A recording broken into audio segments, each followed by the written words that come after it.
The machete slipped from Maya Chen's trembling fingers for the third time that morning, clattering against the moss-covered rocks beneath her feet.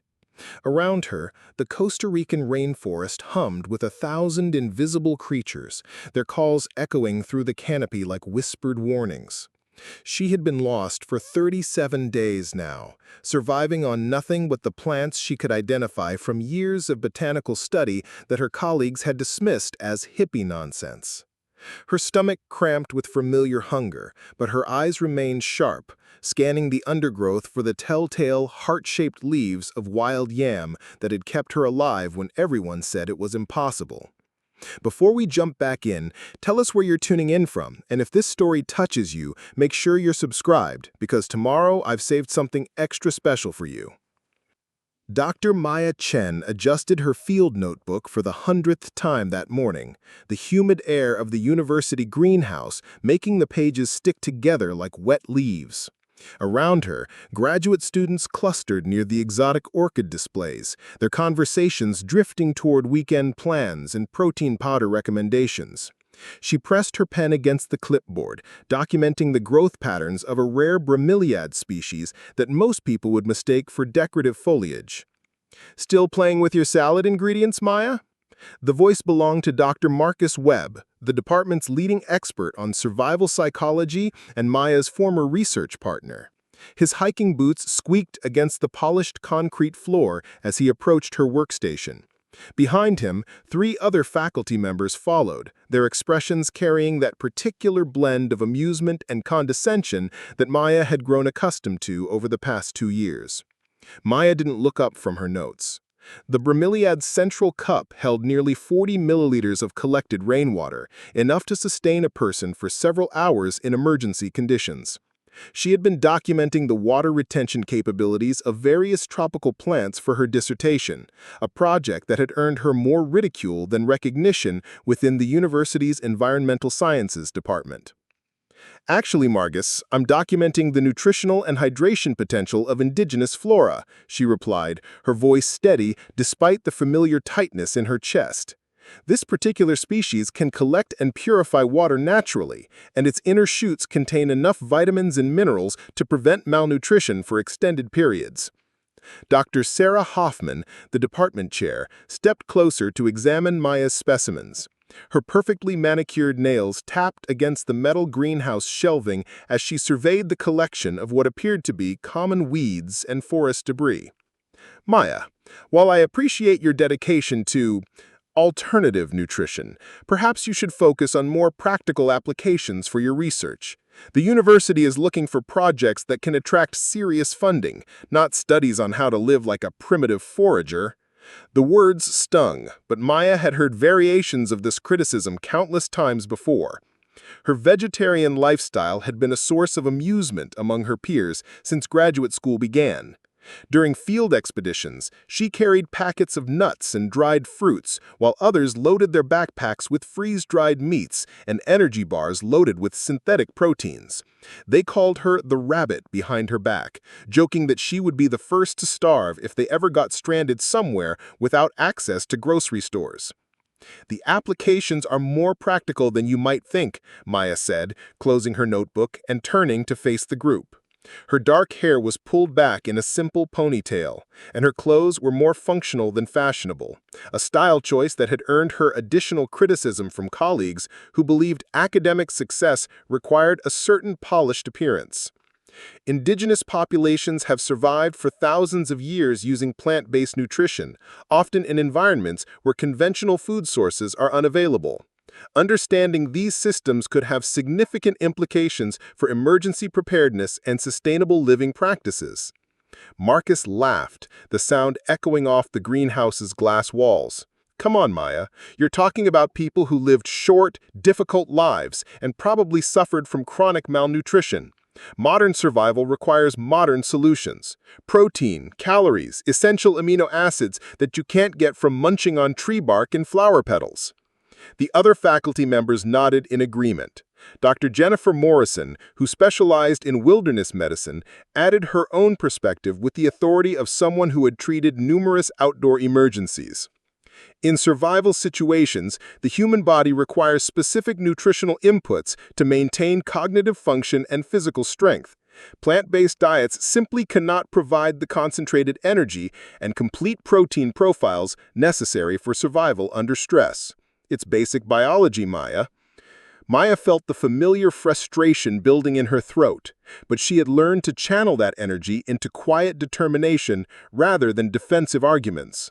She had spent years studying the nutritional profiles of wild plants, documenting their medicinal properties, and learning to identify edible species from cultures around the world. Preparing and narrating this story took us a lot of time, so if you are enjoying it, subscribe to our channel. It means a lot to us.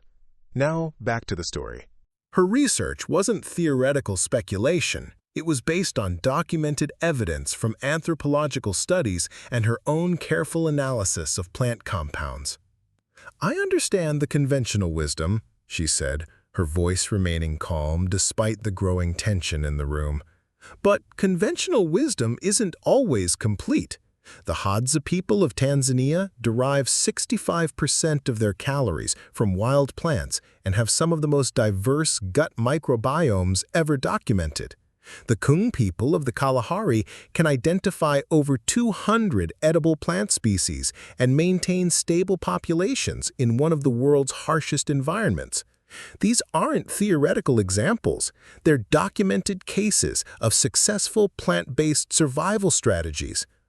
Dr. Hoffman checked her watch, clearly losing interest in the conversation.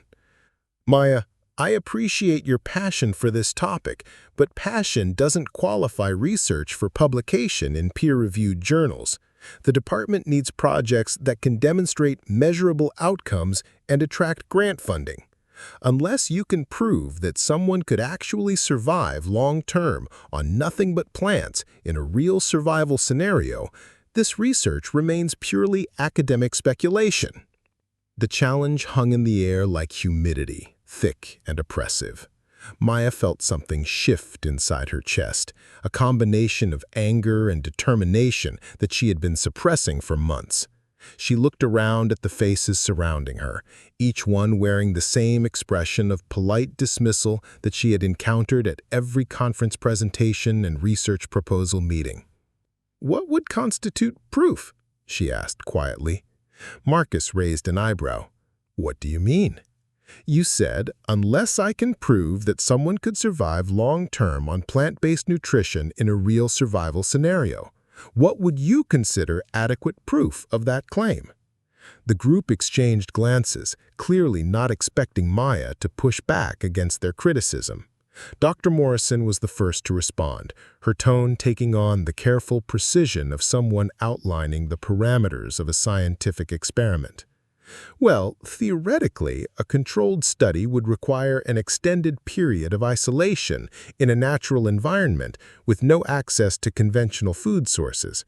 The subject would need to demonstrate not just survival, but maintenance of physical and cognitive function over a period significant enough to rule out the body's ability to survive on stored resources alone." "How long would that be?" Maya pressed. "Minimum 30 days, Marcus said, his voice carrying the confidence of someone who assumed he was describing an impossible scenario. "Probably closer to 40 or 50 to account for adaptation periods and seasonal variations in available flora.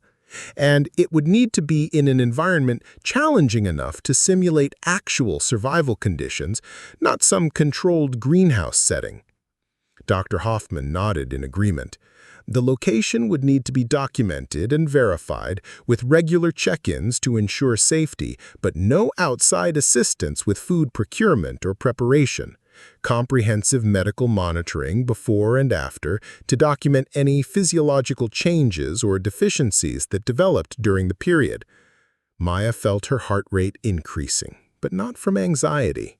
For the first time in months, she felt the sharp clarity that came with having a concrete goal rather than abstract criticism to navigate.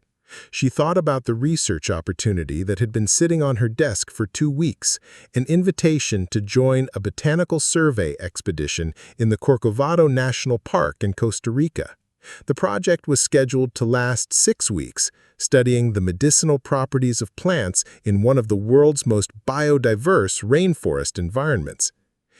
"And if someone could do that," she said slowly, "would you consider it adequate evidence that plant-based nutrition can sustain human life in survival conditions?" The question seemed to catch the group off guard. They had been treating this as a theoretical discussion, not a practical challenge. Marcus looked around at his colleagues before responding with a slight smile that didn't reach his eyes. "Maya, if someone could actually survive 40 days in a real wilderness environment, eating nothing but plants, maintaining their health and cognitive function, I would personally write a letter of recommendation for any graduate program or research position they wanted to pursue. But that's not going to happen because it's physiologically impossible." "I agree," Dr. Morrison added. "The human body simply cannot extract sufficient nutrition from wild plants to maintain itself under stress conditions for that length of time." You would see protein deficiency, vitamin deficiencies, probably cognitive impairment within the first 2 weeks. Dr. Hoffman looked at Maya with something that might have been concern. "Maya, I hope you're not considering doing something dangerous to prove a point. Academic disagreements should never put anyone's safety at risk." Maya shook her head, but she was already thinking about the expedition paperwork in her office, the detailed maps of Costa Rica's rainforest regions, the comprehensive plant identification guides she had been studying for years. "I'm not considering anything dangerous. I'm considering whether there might be an opportunity to conduct some field research that could provide valuable data for my dissertation." The conversation drifted toward other topics after that, but Maya found herself unable to concentrate on the mundane discussions of teaching schedules and departmental budgets. Her mind kept returning to the challenge that had been laid out, the specific parameters that her colleagues had outlined with such confidence. 40 days in a wilderness environment with no outside food assistance, medical monitoring to document health outcomes, regular check-ins for safety, but no intervention unless absolutely necessary. After the group dispersed, Maya remained in the greenhouse for another hour, reviewing her notes and thinking about the botanical survey expedition. The project was being coordinated by Dr. Elena Vasquez, a respected ethnobotanist from the University of Costa Rica, who had specifically requested Maya's participation based on her plant identification skills and her previous work documenting indigenous food systems. The expedition would provide the perfect cover for an extended field study, and Costa Rica's rainforest environment would certainly qualify as challenging enough to constitute real survival conditions. That evening, Maya sat in her small apartment, surrounded by stacks of research papers and plant identification guides. Her dinner consisted of a simple salad made from greens she had grown herself, supplemented with nuts and seeds that provided the complete amino acid profile that her colleagues insisted was impossible to obtain from plant sources. She thought about all the times she had been dismissed or ridiculed for her dietary choices, all the conferences where her research had been relegated to the least desirable presentation slots, all the grant applications that had been rejected for being too narrow or insufficiently practical. She opened her laptop and began drafting an email to Dr. Vasquez, outlining a proposal for extended field research that could be conducted in conjunction with the botanical survey. She described her interest in documenting the nutritional and medicinal properties of rainforest plants, her experience with plant identification and preparation techniques, and her willingness to extend her participation in the expedition for the duration needed to collect comprehensive data. As she wrote, Maya felt a familiar sense of purpose settling over her, the same feeling she experienced when working alone in the greenhouse or hiking through local forests to document native plant species. Her colleagues might view her research as impractical or naive, but she had spent years building a foundation of knowledge that felt solid and reliable. She knew the difference between edible and toxic plants, understood the nutritional content of various species, and had studied the traditional preparation methods used by indigenous cultures around the world. The expedition to Costa Rica would begin in 3 weeks. If Dr. Vasquez approved her extended research proposal, Maya would have the opportunity to put her knowledge to the test in one of the world's most challenging and biodiverse environments. She would document everything carefully, maintain detailed records of her food sources and physical condition, and prove, once and for all, that her colleagues' assumptions about plant-based survival were based on ignorance rather than science. Maya finished the email and sent it before she could second-guess herself. Then she returned to her plant identification guides, studying the photographs and descriptions of Central American flora that she hoped would soon become more than academic curiosities. She had no way of knowing that in less than a month, her theoretical knowledge would become the only thing standing between her and death in one of the most remote and unforgiving environments on Earth. The response from Dr. Vasquez arrived the next morning, enthusiastic and supportive. The ethnobotanist was intrigued by Maya's proposal for extended field research and agreed that the Corcovado region would provide excellent opportunities for documenting the practical applications of traditional plant knowledge. She outlined the safety protocols that would be in place, including regular radio check-ins and emergency evacuation procedures, while emphasizing that participants would be expected to be largely self-sufficient during their time in the field. Maya read the email 3 times, feeling a mixture of excitement and apprehension that reminded her of the moment before stepping onto a stage or submitting a research paper for peer review. This was her opportunity to prove that her years of study and research had practical value, that her understanding of plant-based nutrition could sustain human life under conditions that her colleagues considered impossible. She spent the next 2 weeks preparing for the expedition with the methodical precision that had characterized all of her academic work. She reviewed her plant identification skills, practiced traditional food preparation techniques, and consulted with indigenous knowledge keepers who had agreed to share their expertise with university researchers. She also submitted to comprehensive medical testing to establish baseline measurements for her physical and cognitive function, documentation that would be crucial for demonstrating the health outcomes of her extended field study.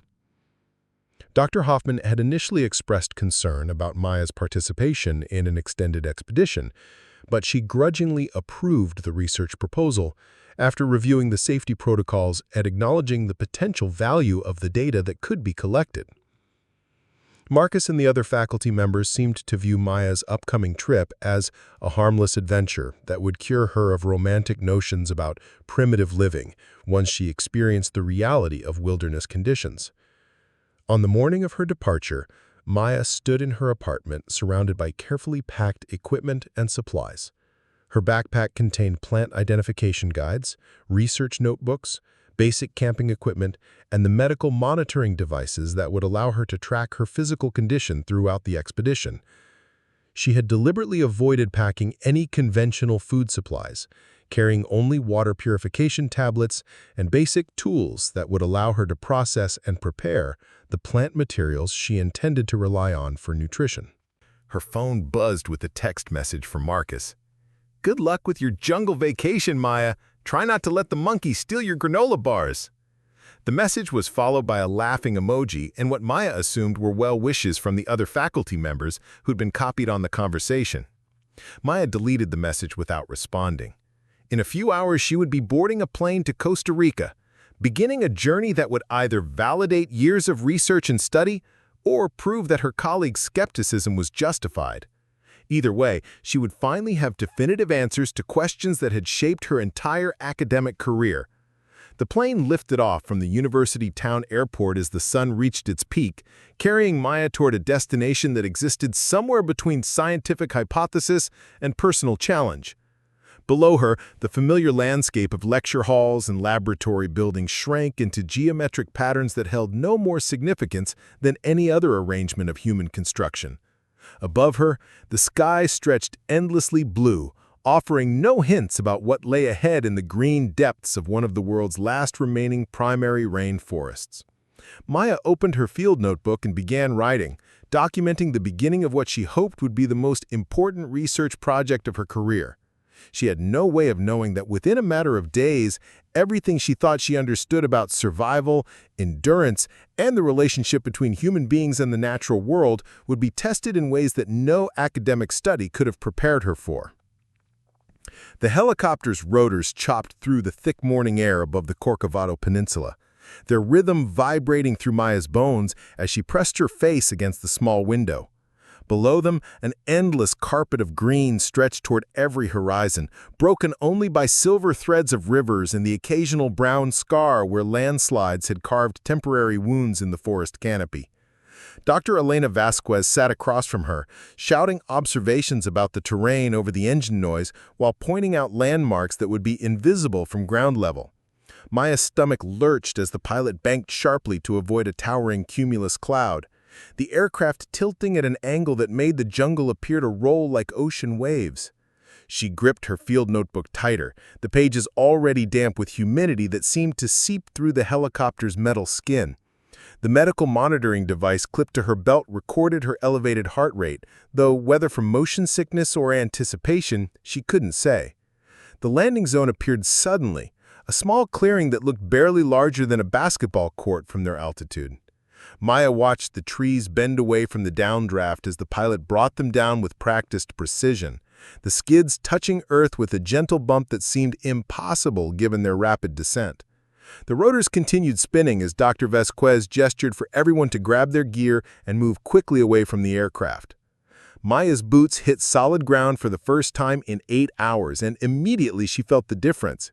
The air was thicker here, weighted with moisture and the complex sense of decomposing vegetation, flower and plants, and something indefinably wild that reminded her why indigenous cultures had always viewed forests as living entities rather than collections of individual trees. The helicopter lifted away within minutes, leaving the research team standing in a circle of sudden silence that felt both peaceful and ominous. "Welcome to Corcovado," Dr. Vasquez said, her voice carrying easily in the still air. "One of the most biodiverse places on Earth and definitely one of the most challenging. The nearest road is 40 kilometers north, the nearest town is 80 kilometers east, and the nearest hospital is a helicopter flight that may or may not be possible depending on weather conditions." The other expedition members began organizing their equipment with the efficient movements of people who had done this many times before. Maya recognized most of them from the expedition briefings. Dr. James Harrison, a mycologist from Oxford who specialized in tropical fungi. Dr. Carmen Rodriguez, a pharmacologist from Mexico City who studied plant-based medicines. And Roberto Morales, their local guide who had been born in a village just outside the park boundaries and knew the rainforest with an intimacy that no academic training could provide. Maya shouldered her backpack and followed the group toward the tree line, where Roberta was already examining animal tracks pressed into the mud near a small stream. Her pack felt heavier than it had during training hikes, loaded with the notebooks, measurement tools, and specimen containers she would need for her extended research project. She had informed Dr. Vasquez about her intention to rely exclusively on wild plants for nutrition, framing it as an ethnobotanical study rather than a survival challenge, and the expedition leader had agreed to include additional safety monitoring in her research protocols. The forest closed around them like a living tunnel, the canopy so thick that the midday sun penetrated only in scattered fragments that danced across the forest floor like coins tossed into dark water. Maya's world immediately shrank to the few meters of visibility provided by the green filtered light, every step requiring careful attention to avoid twisted roots, hidden holes, and the countless thorns that seemed to reach out from every surface. Roberta moved through the undergrowth with a fluid grace that made the forest appear welcoming rather than hostile. He paused every few minutes to point out significant features: medicinal plants used by his grandmother, trees that produced edible fruits during specific seasons, streams that remained clean enough to drink from without purification. Maya took detailed notes, comparing his knowledge with the academic sources she had studied and discovering that the reality of plant identification in dense forest was far more complex than any textbook had suggested. "That one," Roberto said, stopping beside a vine that wound around a massive cecropia, is my people call it sangre de drago, dragon's blood. You cut the bark and it bleeds red sap that heals cuts and stops infection. But you have to know which vine is the real one, because there are 3 others that look almost the same but will make you sick. Maya examined the vine closely, noting the subtle differences in leaf shape and bark texture that distinguished it from similar species. Her field guides contained detailed illustrations and chemical analyses of sangre de drago, but seeing it in its natural environment revealed nuances that no photograph could capture. The vine's placement relative to other plants, the way sunlight hit its leaves, the particular soil conditions where it thrived, all of these factors influenced not just its identification, but its potency and preparation. They hiked for 6 hours that first day, covering barely 8 kilometers through terrain that would have been impossible to navigate without Roberto's guidance. Maya's legs burned from the constant climbing over fallen logs and scrambling up muddy slopes, but her mind felt sharper with each new plant species she encountered. This was the laboratory she had dreamed about, a living library where every page contained information that could mean the difference between life and death. The research camp had been established in a small clearing beside a tributary of the Rio Claro, where previous expeditions had built a basic shelter and cleared enough space for tents and research equipment. Solar panels provided minimal electricity for essential devices, while a sophisticated water filtration system ensured safe drinking water without the need to rely on chemical purification tablets. Maya set up her tent slightly apart from the others, close enough for safety, but far enough to maintain the independence necessary for her extended study. That evening, while the other expedition members prepared dinner from the freeze-dried meals and canned goods they had brought, Maya ventured into the forest to gather her first meal of wild plants. Roberto had agreed to accompany her for the first few days, sharing his knowledge of local species, while ensuring she didn't accidentally poison herself through misidentification or improper preparation. They returned to camp carrying an assortment of plant materials that looked more like garden refuse than food. Heart-shaped leaves from wild yam vines, the inner shoots of various palm species, small green fruits that Roberto called guava de monte, and several types of edible flowers that added color but little nutritional value to the collection. Maya spread everything on a flat rock and began the careful process of cleaning and preparing each item according to traditional methods Roberto had demonstrated.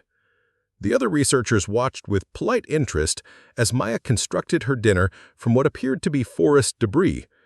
Dr. Harrison commented that her meal looked like something that might be served at an expensive restaurant specializing in foraged cuisine, while Dr. Rodriguez expressed concern about the safety of eating uncooked wild plants, even under expert guidance. Maya appreciated their interest, but felt the familiar isolation that came with pursuing research that others viewed as exotic rather than essential. Her first meal of wild plants tasted nothing like the romanticized descriptions she had read in ethnobotanical texts. The palm shoots were fibrous and bland, requiring extensive chewing to extract their nutrients. The wild yam leaves had a bitter edge that suggested high levels of beneficial compounds but made them unpleasant to eat in large quantities. The mountain guava provided natural sugars and vitamin C, but were barely larger than grapes, requiring dozens to constitute meaningful calories. Maya chewed slowly and methodically, paying attention to her body's responses while documenting the taste, texture, and preparation requirements of each species. Her stomach felt satisfied, but not full, a sensation she had expected based on her research into traditional diets. Hunter-gatherer populations rarely experience the sensation of fullness that modern people associated with adequate nutrition, instead maintaining stable energy levels through frequent small meals of nutrient-dense foods. The first night in the forest brought sounds that no urban environment could have prepared her for. Her tent shook slightly as something large moved through the nearby undergrowth, accompanied by snuffling noises that suggested a curious mammal investigating the strange sense of human habitation. Monkeys called to each other across the canopy in a complex language of hoots and screams that seemed to contain urgent information about territory and social dynamics. Insects provided a constant background hum that varied in pitch and intensity as different species became active throughout the night. Maya lay awake for hours, listening to the forest's conversations while her body adjusted to sleeping on uneven ground inside a thin nylon shell. Her stomach gurgled occasionally, not from hunger, but from the unfamiliar work of digesting plant materials that contained far more fiber than her usual diet. The medical monitoring device recorded everything: her heart rate, sleep patterns, and digestive activity, creating a digital record of her body's adaptation to wilderness conditions. Morning came gradually, rather than suddenly, the forest brightening slowly as filtered sunlight replaced the complete darkness of night. Maya emerged from her tent feeling stiff but alert, her senses more attuned to the subtle changes in sound and smell that marked the transition between nocturnal and diurnal forest activity. She performed her morning medical check, recording her weight, blood pressure, and cognitive function metrics before joining the others for the day's research activities. The expedition's official work involved documenting plant species and collecting specimens for later analysis, a process that aligned perfectly with Maya's need to identify and test potential food sources. She worked alongside Dr. Rodriguez, learning to recognize the visual markers that indicated high concentrations of useful plant compounds while avoiding species that contained dangerous toxins.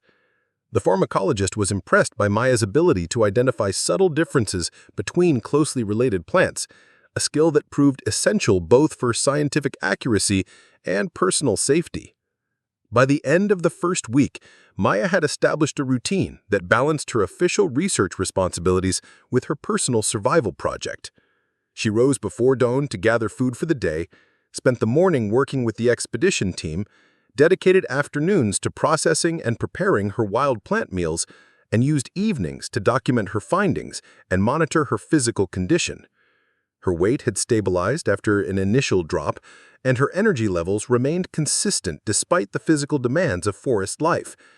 The other expedition members had initially watched her foraging activities with curiosity and mild concern, but they gradually came to accept her unusual dietary choices as just another aspect of field research. Dr. Harrison even began asking her to identify edible fungi she encountered during their surveys, fascinated by the overlap between his mycological expertise and her knowledge of traditional food systems. Roberto continued to serve as her mentor and safety net, pointing out dangerous plants and teaching her the subtle indicators that distinguished safe varieties from toxic ones. Maya's field notebooks filled with detailed observations about plant identification, preparation techniques, nutritional content, and her body's responses to different species. She discovered that successful foraging required far more knowledge and skill than she had anticipated from her academic studies. Plants that appeared identical might have vastly different nutritional profiles depending on soil conditions, elevation, seasonal factors, and even the time of day they were harvested. Traditional preparation methods often involved complex processes that neutralized toxins, enhanced digestibility, or concentrated beneficial compounds. The learning curve was steep and occasionally dangerous. On her 8th day in the forest, Maya misidentified a species of wild bean that caused severe stomach cramps and nausea for several hours. Roberto recognized her symptoms immediately and provided a traditional remedy made from specific tree barks that counteracted the bean's mild toxins. But the experience reminded her that a single mistake could have serious consequences in an environment where medical help was days away. She began to understand why indigenous cultures invested so much time and energy in teaching plant knowledge to their children. Successful foraging required not just the ability to identify individual species, but an understanding of ecological relationships, seasonal patterns, and the subtle ways that environmental factors influenced plant chemistry. This knowledge could only be acquired through years of careful observation and hands-on experience, passed down through generations of practitioners who had literally bet their lives on the accuracy of their botanical understanding. As the expedition entered its 2nd week, Maya felt her confidence growing along with her practical skills. She could now identify dozens of edible plant species on site, knew which parts of each plant were safest to consume, and understood the preparation techniques that maximized their nutritional value. Her daily foraging expeditions yielded increasingly diverse and abundant meals, supplemented by occasional finds of protein-rich insects and bird eggs that provided essential amino acids her plant-based diet might otherwise lack. The forest itself became more familiar and less threatening as her sensory awareness adapted to its rhythms and patterns. She learned to recognize the warning calls that different bird species used to alert each other about predators, to identify the tracks and scat that revealed which animals shared her territory, and to navigate using subtle landmarks that would have been invisible to her urban-trained eyes just weeks earlier. Her movements through the undergrowth became quieter and more efficient as she developed what Roberto called forest sense, the intuitive understanding of how to move through dense vegetation without fighting against it. Maya's physical condition remained stable according to her medical monitoring devices, though she noticed subtle changes in her body's composition and capabilities. Her muscles felt leaner and more responsive, adapted to the constant climbing and scrambling that forest travel required. Her skin had toughened from exposure to thorns and rough vegetation, developing a natural resistance to minor cuts and scratches. Her digestive system had adjusted to processing large quantities of plant fiber, eliminating the stomach discomfort she had experienced during her first few days. Most significantly, her mental state had shifted in ways that surprised her. The constant low-level stress of urban academic life had been replaced by a different kind of alertness, one that felt more focused and sustainable. She found herself thinking more clearly about complex problems, perhaps because her mind was freed from the distractions and artificial stimuli that characterize modern life. Her sleep was deeper and more restorative, despite the physical discomfort of sleeping on the ground, and she woke each morning feeling genuinely refreshed rather than merely functional. The expedition's research work continued productively, with the team collecting hundreds of plant specimens and documenting their traditional uses according to Roberto's cultural knowledge. Maya's contribution to this work was enhanced by her practical experience with plant preparation and consumption, allowing her to provide insights about taste, texture, and digestibility that complemented the team's chemical analyses. Dr. Vasquez praised her unique perspective in the expedition's weekly progress reports, noting that Maya's ethnobotanical approach was yielding data that pure laboratory analysis might have missed. However, Maya was also aware that her colleagues back at the university remained skeptical about her extended field study. Dr. Hoffman's weekly check-in calls focused primarily on safety concerns and administrative details, with little interest in the scientific data Maya was collecting about plant-based nutrition. Marcus had sent several email messages that managed to be simultaneously supportive and dismissive, expressing confidence that Maya was having a valuable learning experience, while implying that she would soon discover the limitations of her idealistic approach to wilderness survival. These communications reminded Maya that her real challenge would come not just from surviving in the forest, but from returning with evidence convincing enough to change minds that were already made up.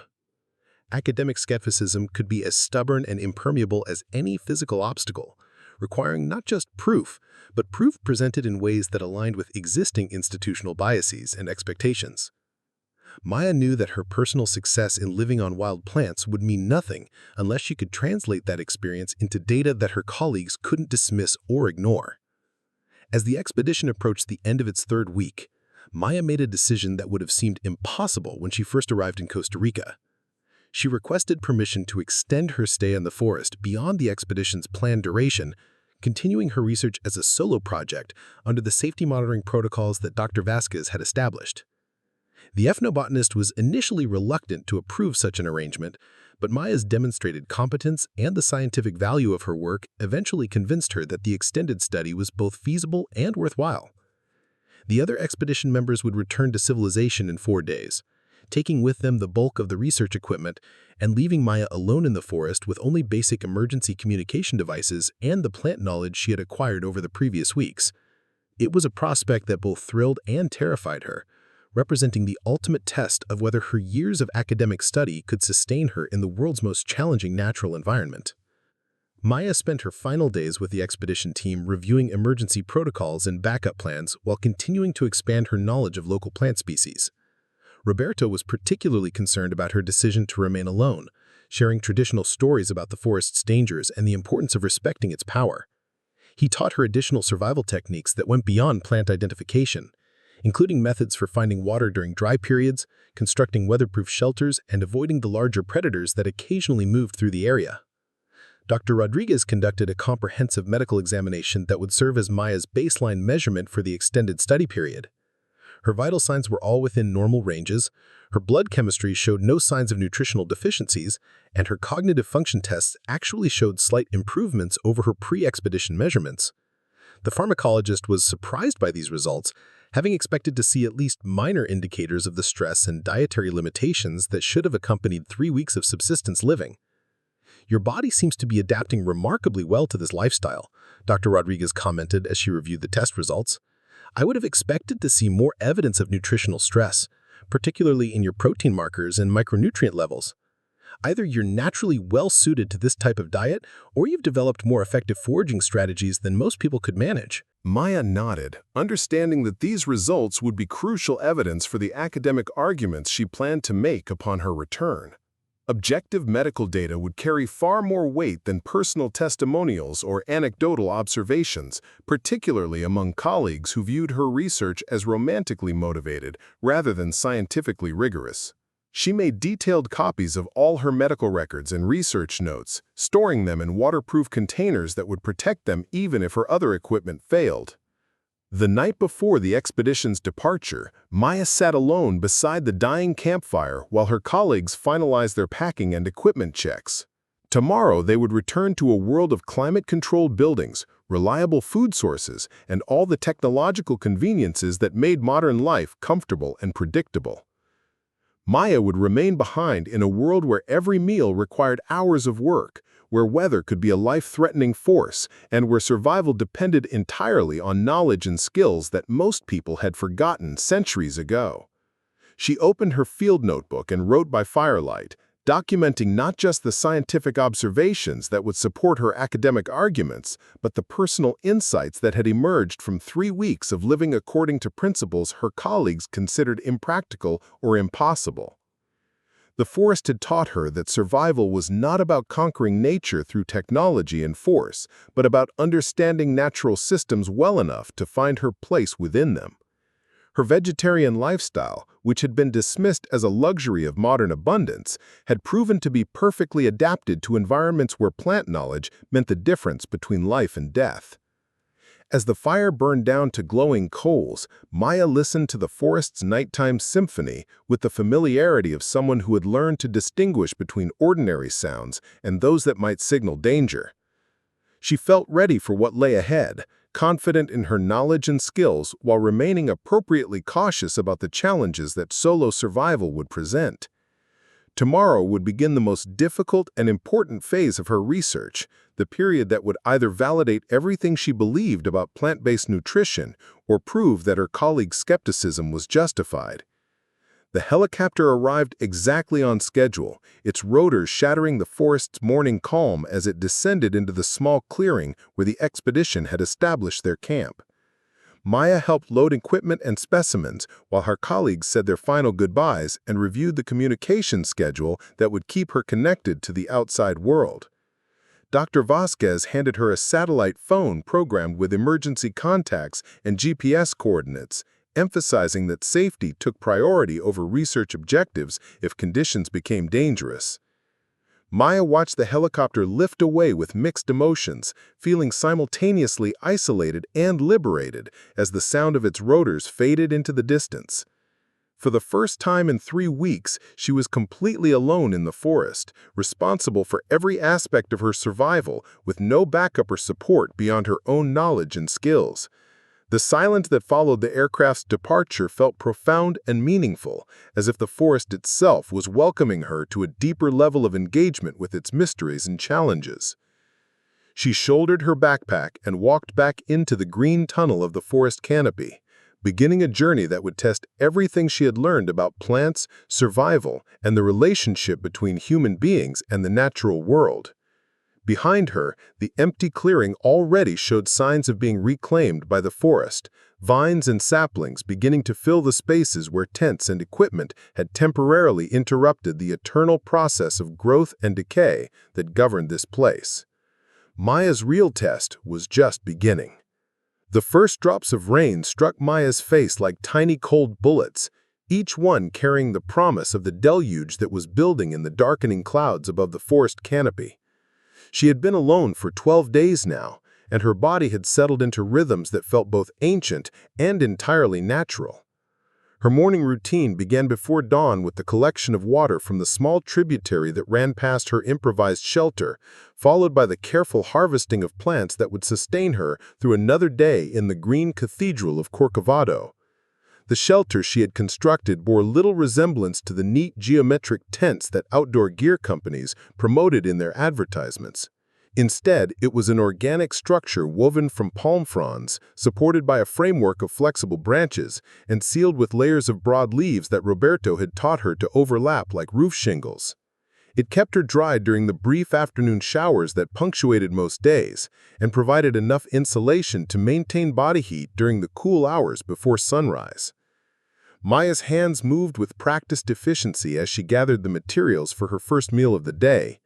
Wild yam tubers required careful digging to avoid damaging their delicate root systems, while the tender shoots of bamboo needed to be harvested at precisely the right stage of growth to avoid the bitter compounds that developed as they matured. She had learned to identify dozens of edible species by touch alone, her fingers able to distinguish between the subtle differences in leaf texture and stem firmness that indicated optimal nutritional content. The process of preparing each meal had become a meditative practice that connected her to generations of indigenous knowledge. She used traditional techniques that maximized the digestibility and nutritional value of wild plants, methods that her academic training had described in theoretical terms, but which she now understood through direct physical experience. Certain roots needed to be grated and leached in running water to remove naturally occurring toxins. Others required specific cooking methods that broke down complex carbohydrates into forms her body could readily absorb.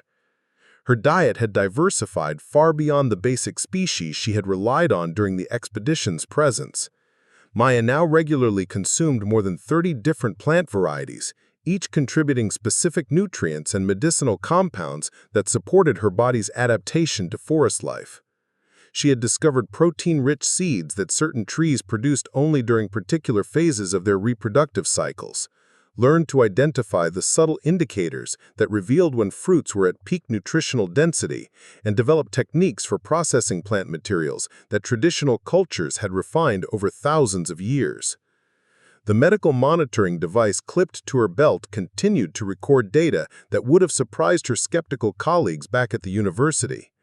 Her weight had stabilized at a level that was actually higher than when she had first entered the forest, reflecting increased muscle mass and improved hydration rather than the progressive starvation that conventional wisdom predicted. Her blood pressure remained optimal. Her resting heart rate had decreased to levels associated with elite athletes, and her cognitive function tests showed continued improvement over her baseline measurements. More significantly, Maya felt stronger and more energetic than she had at any point in her adult life. The constant physical activity of forest living had conditioned her body in ways that no gym routine could replicate, while her plant-based diet provided steady energy levels without the peaks and crashes associated with processed foods. Her sleep was deep and restorative. Her digestion was efficient and comfortable, and her immune system seemed to have adapted successfully to the challenges of living in one of the world's most biodiverse disease environments. The psychological changes were perhaps even more dramatic than the physical ones. Maya's anxiety about academic politics and career pressures had faded to insignificance compared to the immediate and concrete challenges of daily survival.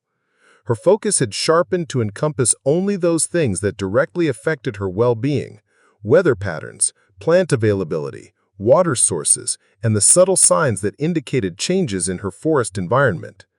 This simplification of priorities had produced a clarity of thought and purpose that she had never experienced in academic settings. As the rain intensified from scattered drops to steady precipitation, Maya retreated to her shelter and used the enforced downtime to review her research notes and update her scientific observations. Her field notebooks now contained hundreds of detailed entries documenting the nutritional properties, preparation requirements, and seasonal availability of local plant species. She had recorded not just successful foraging strategies, but also mistakes and failures that had taught her important lessons about plant identification and traditional preparation methods. The data she was collecting represented a unique synthesis of academic knowledge and practical experience that no laboratory study could have produced. Her detailed documentation of plant nutrition under real survival conditions filled gaps in the scientific literature that had persisted because few researchers were willing or able to conduct such extended field studies. Maya understood that this information would be valuable not just for proving her original hypothesis about plant-based survival, but for advancing the broader understanding of human nutrition and adaptation. The storm that had been building throughout the morning reached its full intensity by midday, transforming the forest into a world of sound and motion that reminded Maya why indigenous cultures had always respected weather as a powerful spiritual force. Rain drummed against her shelter's leaf walls with such force that conversation would have been impossible even if she had someone to talk to.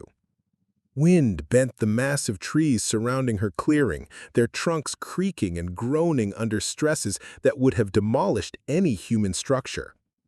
Maya huddled inside her shelter, occasionally reaching out to adjust overlapping leaves that had shifted under the storm's assault, but otherwise content to wait out nature's display of power. She had learned during her first week alone that attempting to fight against weather conditions was futile and exhausting, while adapting to them required minimal energy and often provided opportunities for rest and reflection that her busy foraging schedule rarely allowed.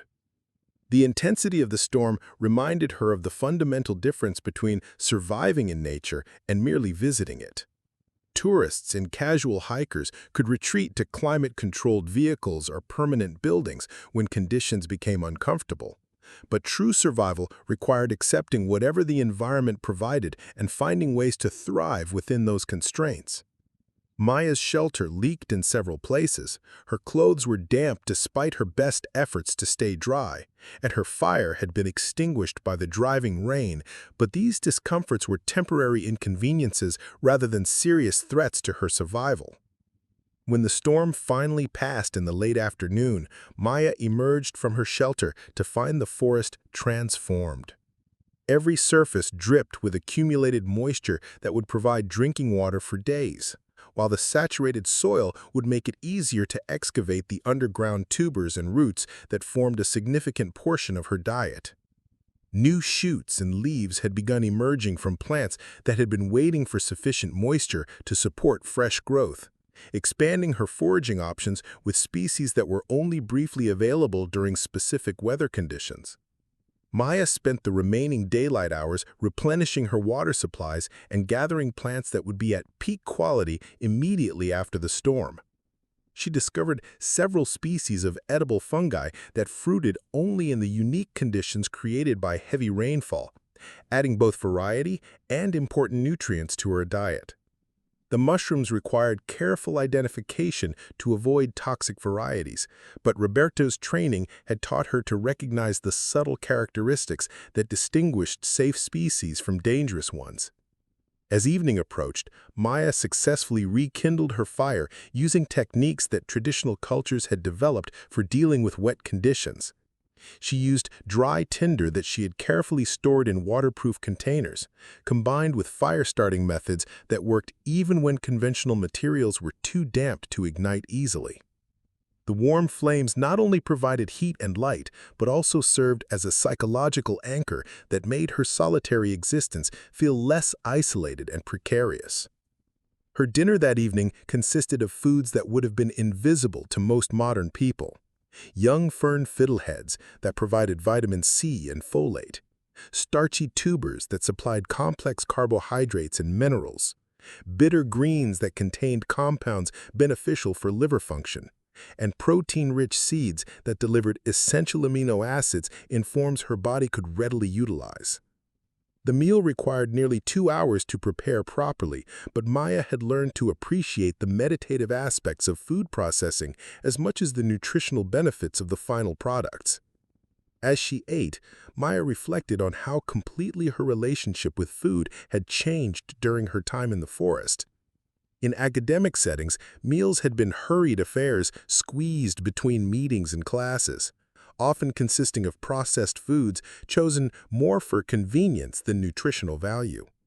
Her vegetarian diet had been a moral and health choice, but one that relied heavily on agricultural products transported from around the world and processed in industrial facilities. Living entirely on wild plants had taught her that food could be medicine, that eating was an active relationship with the living systems that supported her existence, and that proper nutrition required knowledge and skills that modern culture had largely abandoned. Every plant she consumed connected her directly to the soil, water, and sunlight that had produced it, creating a sense of integration with natural cycles that no grocery store experience could provide. Maya's 25th day alone in the forest began with the discovery that her water source had been contaminated by runoff from a landslide higher up in the watershed. The normally clear stream now ran brown with sediment and organic debris that could harbor dangerous bacteria and parasites. This development forced her to implement backup water procurement strategies that Roberto had taught her, techniques that traditional cultures used when primary sources became unavailable or unsafe. She constructed a simple filtration system using layers of sand, charcoal, and cloth that removed visible contaminants from the muddy water, followed by solar disinfection in clear containers that used ultraviolet radiation to kill remaining pathogens. The process was time-consuming and produced water that was safe but not particularly pleasant to drink, reminding Maya that wilderness survival often involved accepting less than ideal conditions while maintaining essential bodily functions. The contaminated water source also forced her to expand her foraging range as she searched for alternative sources of hydration. Many plants stored significant amounts of clean water in their tissues, from the obvious examples like bamboo stems and bromeliad cups to less apparent sources like certain vines and succulent leaves. Maya had studied these emergency hydration techniques academically, but implementing them under real survival conditions required problem-solving skills and physical capabilities that no classroom exercise could have developed. Her expanded search for water led to the discovery of plant communities she had not previously encountered, species that grew in specific microhabitats created by variations in elevation, soil chemistry, and light conditions. Maya documented these new finds carefully, expanding her database of edible and medicinal plants while testing preparation methods that indigenous cultures had developed for processing species that required special handling to be safe for consumption. One particularly significant discovery was a grove of trees that produced protein-rich nuts, available only during a brief window of ripeness that coincided with her current stay in the forest. The nuts required extensive processing, involving cycles of boiling, grinding, and leaching that took nearly 2 days to complete properly. However, the final product provided concentrated nutrition that significantly enhanced her dietary diversity and helped address the ongoing challenge of obtaining sufficient protein from plant sources. Maya's physical condition continued to exceed the expectations that conventional nutrition science would have predicted for someone living exclusively on wild plants for more than a month. Her blood chemistry data showed stable blood chemistry, adequate protein synthesis, and micronutrient levels that remained within normal ranges despite the absence of dietary supplements or fortified foods. Her body had apparently adapted to extract maximum nutrition from plant sources while maintaining all essential physiological functions. The psychological benefits of her extended forest residence had deepened along with her practical skills and knowledge. Maya found herself thinking more clearly about complex problems, perhaps because her mind was freed from the constant stimulation and artificial stressors of modern life. Her sleep was consistently restorative. Her emotional state remained stable, despite the inherent uncertainties of survival living, and she experienced a sense of competence and self-reliance that academic achievements had never provided. As her 40th day in the forest approached, Maya began preparing for the transition back to civilization while continuing to document the final phases of her survival study. She had requested extraction on day 42, providing a buffer that would allow her to complete a full 6 weeks of solo survival while maintaining reasonable safety margins. The approaching end of her study brought mixed emotions. Pride in having successfully completed a challenge that her colleagues had deemed impossible, but also reluctance to leave an environment where she had discovered capabilities and perspectives that academic life had never encouraged. Maya's communication with the outside world had been limited to brief weekly check-ins via satellite phone, conversations focused primarily on confirming her safety and general health status, rather than detailed discussions of her research findings. She had deliberately minimized contact with colleagues who remained skeptical about her project, preferring to let her documented results speak for themselves rather than engaging in theoretical debates while she was still gathering data. However, she understood that returning to the university would require translating her experience into forms that academic institutions could recognize and validate. Maya had spent considerable time during her final weeks organizing her research notes, preparing comprehensive documentation of her methodology, and ensuring that her medical monitoring data was complete and properly formatted for peer review. The evidence she had collected would need to be overwhelming and irrefutable to overcome the institutional biases that had initially dismissed her research as impractical. The forest had taught Maya that survival was ultimately about adaptation rather than domination, about understanding natural systems well enough to find sustainable ways of living within them rather than attempting to control them through technology and force. Her vegetarian lifestyle, which had been criticized as a luxury of modern abundance, had proven to be perfectly suited to environments where plant knowledge represented the most reliable and renewable source of nutrition. On her 38th day alone, Maya encountered the first major wildlife threat of her solo survival period. She was gathering palm fruits in a grove near her shelter when she discovered fresh jaguar tracks in the soft soil beside a game trail that intersected her foraging route. The tracks were large and recent, indicating that one of the forest's apex predators was actively hunting in her immediate area. Maya's response to this discovery demonstrated how completely her mindset had adapted to wilderness conditions. Rather than panicking or abandoning her foraging activities, she modified her behavior according to traditional protocols that Roberto had taught her for coexisting with large predators. She avoided the game trail during dawn and dusk hours when jaguars were most active, made noise while moving through dense vegetation to avoid surprising the animal, and relocated her food storage to eliminate scents that might attract unwanted attention. The presence of the jaguar actually validated Maya's integration into the forest ecosystem, rather than representing a failure of her survival strategy.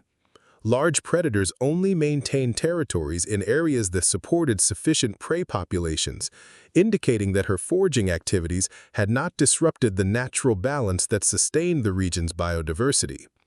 Her ability to adapt her behavior to accommodate the jaguar's presence demonstrated the flexibility and environmental awareness that traditional cultures had always considered essential for long-term survival. Maya's final week in the forest was marked by a sense of completion rather than mere endurance. She had successfully demonstrated that human beings could thrive on wild plant nutrition for extended periods, maintaining both physical health and cognitive function without access to agricultural products or processed foods. Her research documented not just the theoretical possibility of plant-based survival, but the practical methods and traditional knowledge required to implement such strategies successfully. The helicopter that arrived to extract her on day 42 found Maya in better physical condition than many people who lived sedentary lifestyles in climate-controlled environments. Her weight was stable, her muscle tone was excellent, her skin was healthy despite constant exposure to tropical conditions, and her mental state was alert and optimistic. The pilot and medical technician who conducted her initial health assessment were surprised by her robust appearance, having expected to find someone showing obvious signs of nutritional stress and environmental hardship. Maya's return journey to civilization was surreal after 6 weeks of forest living. The helicopter's mechanical noise seemed jarring compared to the organic sounds of the rainforest, while the geometric lines of human settlements appeared stark and artificial against the flowing curves of natural landscapes. she found herself missing the complex scents and subtle lighting of the forest canopy, environments that had become more familiar and comfortable than the sterile interiors of modern buildings. The comprehensive medical examination that Dr. Rodriguez conducted upon Maya's return provided objective evidence that would prove crucial for her academic arguments. Her blood chemistry showed no signs of nutritional deficiencies, her cognitive function tests scored higher than her pre-expedition baseline, and her overall health markers indicated improved fitness rather than the deterioration that conventional wisdom would have predicted. The medical data represented irrefutable proof that plant-based nutrition could sustain human life under challenging survival conditions. Maya's debriefing sessions with university officials revealed the extent to which her successful survival challenge had disrupted established assumptions about human nutrition and wilderness capabilities. Dr. Hoffman and her colleagues struggled to reconcile Maya's documented results with their theoretical understanding of dietary requirements, while Marcus found himself in the awkward position of having to acknowledge that his public skepticism had been proven wrong by objective evidence. The transformation in academic attitudes was not immediate or universal. Some colleagues continued to argue that Maya's results were anomalous or non-replicable, while others suggested that her success was due to favorable environmental conditions rather than the validity of plant-based survival strategies. However, the comprehensive documentation Maya had maintained throughout her forest stay provided responses to most methodological criticisms, while her medical monitoring data offered objective measurements that were difficult to dismiss or explain away. Maya's research findings began attracting attention beyond her immediate academic department as word spread about her successful 40-day survival study.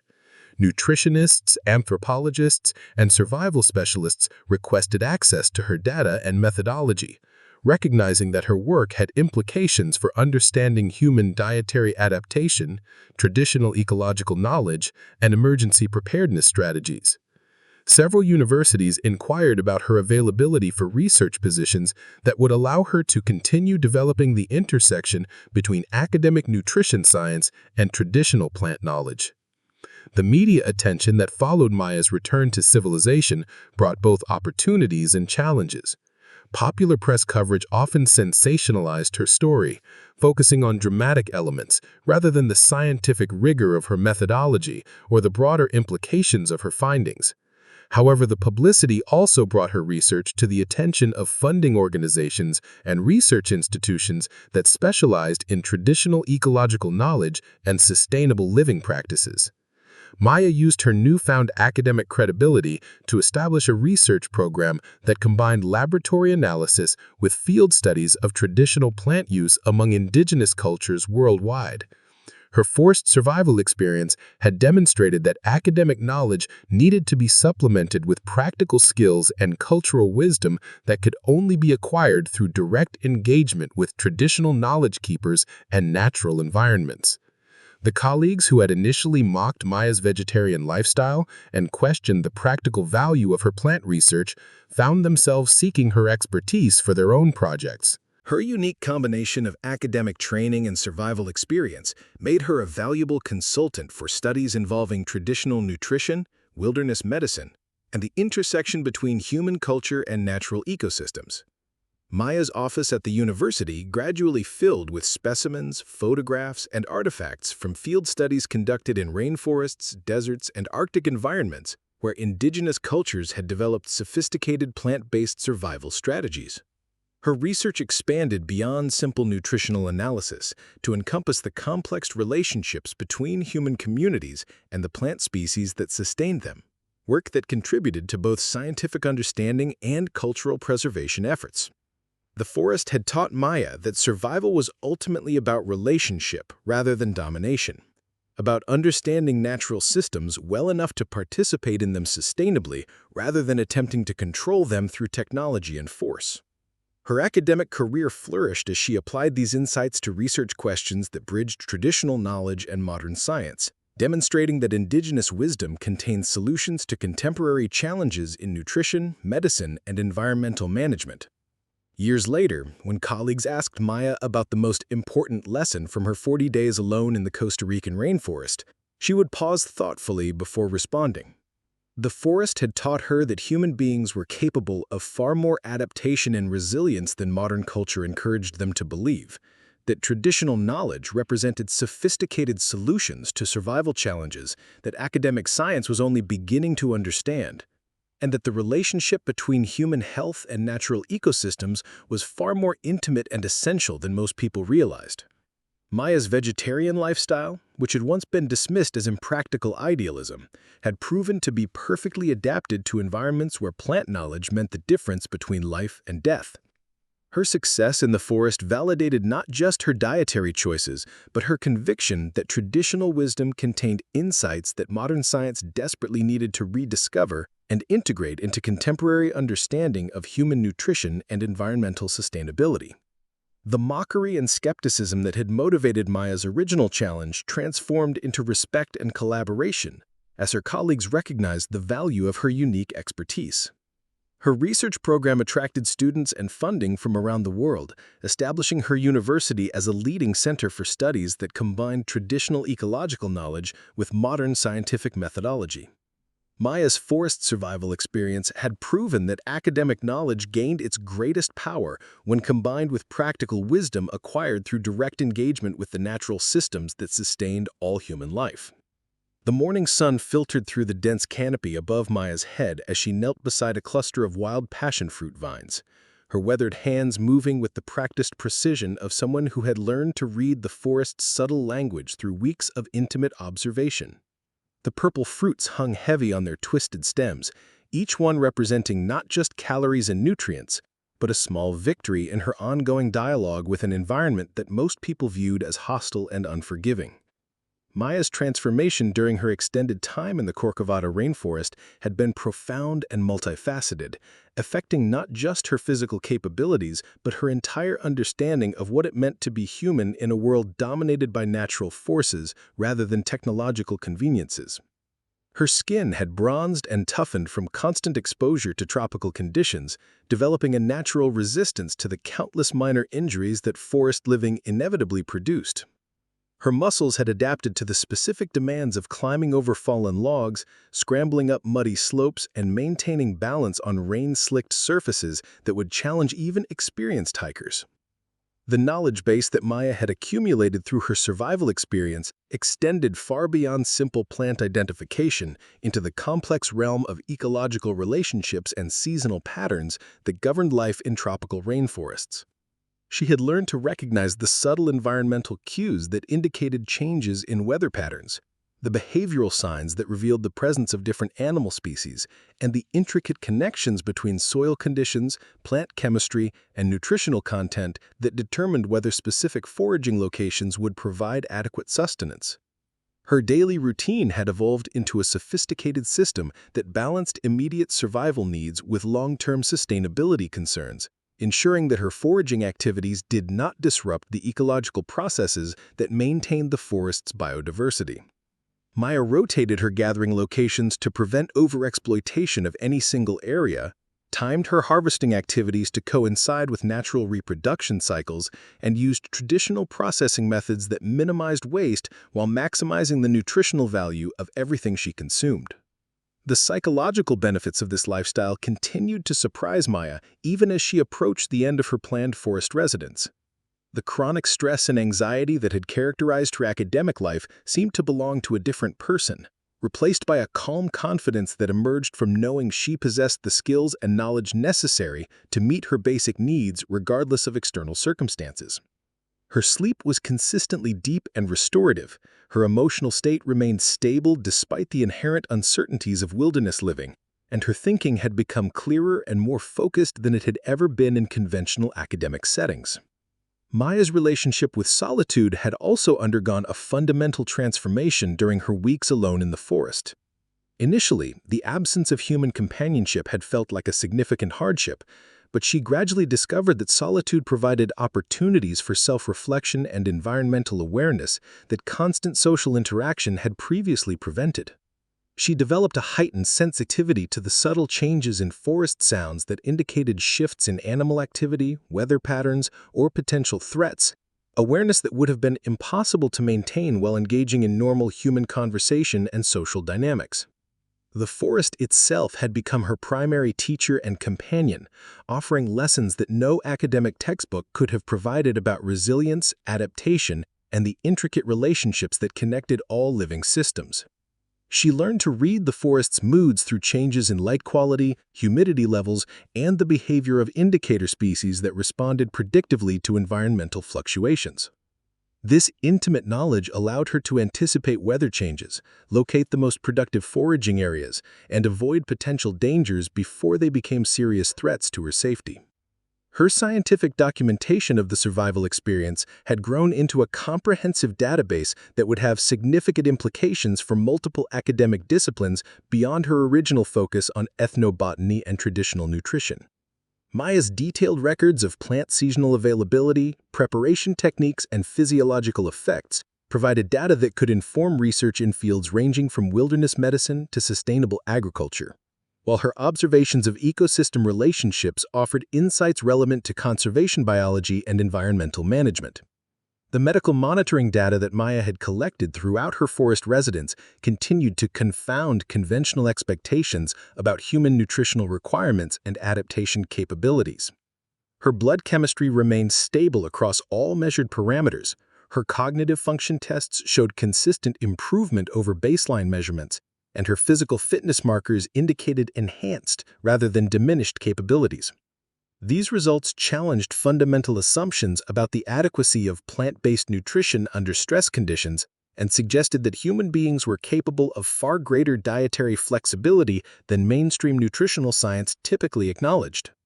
Maya's successful adaptation to forest living also demonstrated the profound importance of traditional ecological knowledge in understanding human-environment relationships.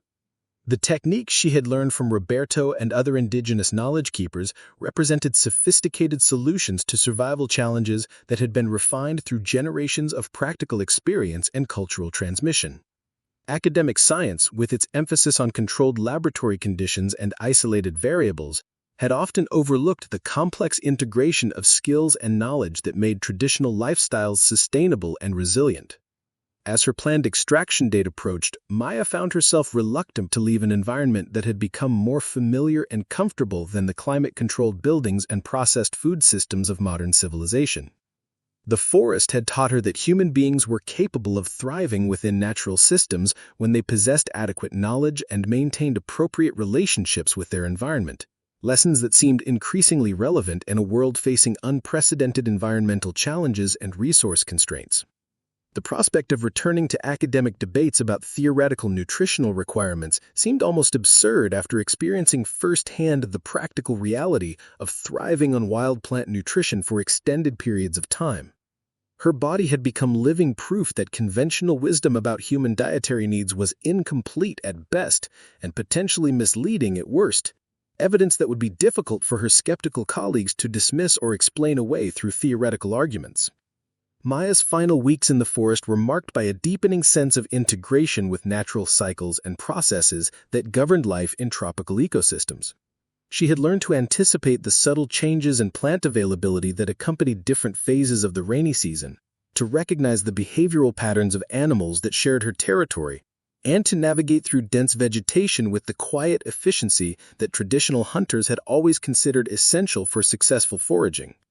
Her shelter had evolved from a basic emergency structure into a sophisticated dwelling that incorporated traditional building techniques adapted to local materials and environmental conditions. The roof design efficiently channeled rainwater into collection systems that provided clean drinking water even during extended dry periods, while the raised floor prevented moisture damage and provided protection from ground-dwelling insects and small reptiles. Interior storage areas kept her equipment and supplies organized and accessible while protecting them from humidity and potential animal interference. Maya's diet during her final forest weeks included more than 50 different plant species that she could identify. Her knowledge encompassed not just edible varieties, but also medicinal plants that could address common health issues. construction materials suitable for toolmaking and shelter maintenance, and indicator species that revealed information about local environmental conditions and resource availability. The complexity of this knowledge system impressed Maya with the sophistication of traditional cultures that had developed such comprehensive understanding of their local environments through careful observation and practical experimentation over many generations. Academic training had provided her with theoretical frameworks and scientific terminology, but survival in the forest required the kind of integrated practical knowledge that could only be acquired through direct experience and cultural transmission from accomplished practitioners. Maya's physical capabilities had adapted remarkably to the demands of forest living, with improvements in strength, endurance, flexibility, and sensory awareness that exceeded what any gymnasium-based fitness program could have achieved. Her cardiovascular system had become highly efficient at processing the physical demands of constant movement through challenging terrain, while her muscular system developed the specific coordination and strength patterns required for climbing, carrying, and the precise manual tasks involved in plant processing and preparation. Her sensory awareness had undergone particularly dramatic enhancement during her time alone in the forest. Maya could now distinguish between dozens of different bird calls and understand their significance for predicting weather changes, locating water sources, and avoiding potential dangers. Her sense of smell had become sensitive enough to detect subtle changes in air quality that indicated approaching storms, identified different plant species by their distinctive scents, and recognized the presence of animals that might pose threats or opportunities. The cognitive benefits of her forest experience extended beyond improved performance on standardized tests to encompass more fundamental changes in how she processed information and made decisions.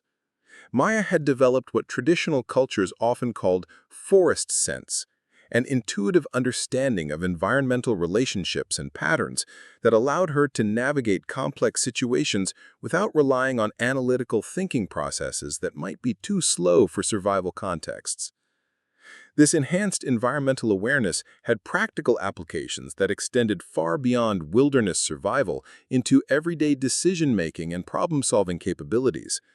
Maya found herself better able to assess complex situations quickly, identify the most relevant information among competing demands for attention, and maintain emotional stability under pressure. These skills had obvious value for academic and professional contexts, but they also represented more fundamental improvements in human capability and resilience. Maya's documentation of medicinal plant applications had grown into a comprehensive pharmacological database that recorded not just the chemical compounds present in different species, but also traditional preparation methods that enhanced their therapeutic effectiveness. She had learned to prepare treatments for common ailments ranging from digestive issues to skin conditions, using techniques that indigenous cultures had refined through centuries of practical application and careful observation of results. The effectiveness of these traditional remedies had surprised Maya, even though her academic training had provided theoretical knowledge about plant-based medicines. Experiencing their practical application under real-world conditions demonstrated the sophisticated understanding of plant chemistry and human physiology that traditional medical systems had developed through empirical observation and cultural experimentation. Many of the preparations she learned to make were more effective than conventional pharmaceutical treatments for similar conditions, while producing fewer side effects and requiring no synthetic processing or industrial manufacturing. Maya's understanding of sustainable resource management had also expanded dramatically through her practical experience of living within the carrying capacity of a specific ecosystem. Traditional foraging practices incorporated sophisticated conservation principles that ensured long-term availability of essential resources while maintaining the ecological relationships that supported overall environmental health. These practices required detailed knowledge of plant reproduction cycles, soil nutrient dynamics, and the complex interactions between different species that maintained forest biodiversity. The sustainability principles that governed traditional foraging had obvious relevance for contemporary environmental challenges and resource management decisions. Maya's forest experience demonstrated that human communities could maintain comfortable and healthy lifestyles while staying within the regenerative capacity of natural systems, provided they possessed adequate knowledge and maintained appropriate cultural practices that prioritized long-term sustainability over short-term consumption. Her successful survival experience also validated traditional approaches to risk management and emergency preparedness that differed significantly from contemporary strategies based on technological solutions and external support systems. Traditional cultures had always emphasized developing personal capabilities and community knowledge that could address challenges locally, rather than depending on complex supply chains and institutional support systems that might not be available during emergencies. Maya's forest living had required her to develop comprehensive self-reliance skills that encompassed not just food procurement, but also tool-making, shelter construction, medical treatment, and the psychological resilience necessary to maintain motivation and decision-making capability under challenging conditions. These skills represented a form of practical education that conventional academic programs rarely provided, despite their obvious value for personal development and emergency preparedness. The social implications of Maya's successful survival challenge extended beyond proving the adequacy of plant-based nutrition to encompass broader questions about human potential and the relationship between modern lifestyles and fundamental human capabilities. Her experience suggested that modern culture might be systematically undermining human resilience and environmental awareness through excessive dependence on technological solutions and institutional support systems. Maya's colleagues at the university had initially dismissed her research as romantically motivated rather than scientifically rigorous. But her documented results provided objective evidence that challenged fundamental assumptions about human nutritional requirements, environmental adaptation, and the practical value of traditional knowledge systems.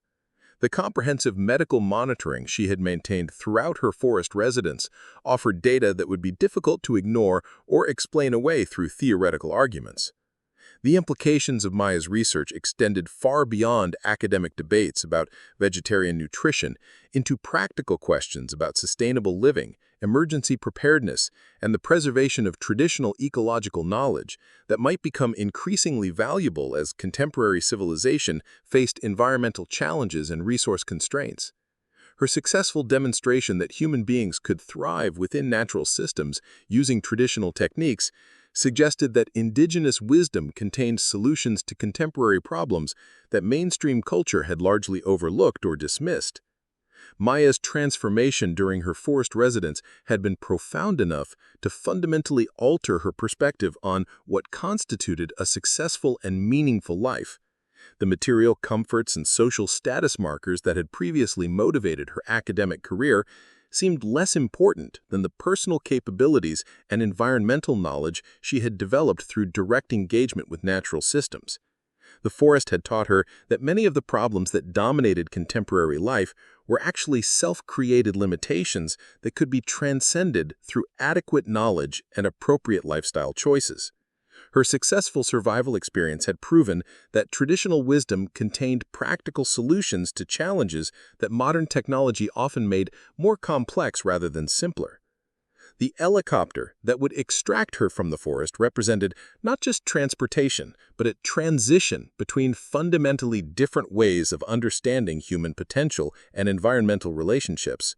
Maya's forest residence had demonstrated that academic knowledge gained its greatest power when combined with practical skills and traditional wisdom acquired through direct experience with natural systems.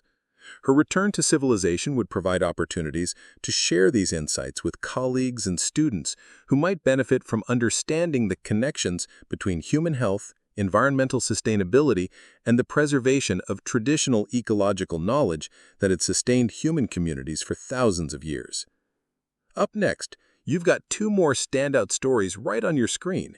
If this one hit the mark, you won't want to pass these up. Just click and check them out.